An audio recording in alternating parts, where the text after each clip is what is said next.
এই যে রান্নার প্রতি একটা বিশেষ আকর্ষণ, তো এতদিনে আপনি কত ধরনের রান্না শিখেছেন এবং কোন ধরনের রান্না স্পেশালি আপনার করতে ভালো লাগে? এই প্রসঙ্গে আপনাকে যেটা প্রথমেই বললাম যে রান্নার কিন্তু মেন মানে ভালোবাসার জায়গাটা তৈরি হয়েছে আমার মেয়ের জন্য।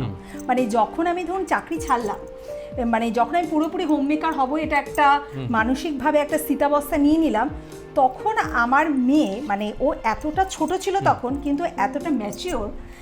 তো ও আমাকে বললো, মা তোমার তো এতদিন এত কাজের চাপ, এত পড়াশোনায় রান্নাটা সেভাবে করা হয়নি, তুমি এবার রান্না নিয়ে এবার একটা কিছু করো।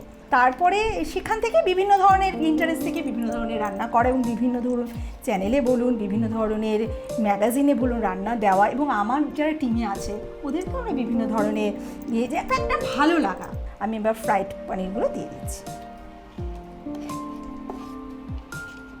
কারণ আমরা তো দেখুন থোড় বুড়ি খাড়া বুড়ি থোড় একটা জীবনযাপন করি, তার মাঝে একটু স্বাদ বদল, একটু অন্যরকম এই রান্নাটাকে নিয়েই যদি করি, তাহলে না অনেকটা ভালো লাগা চলে আসে এবং বাড়ির লোকও বেশ সুন্দর সুন্দর রান্না খাওয়ার একটা আস্বাদও করতে পারে আর কি। একেবারে।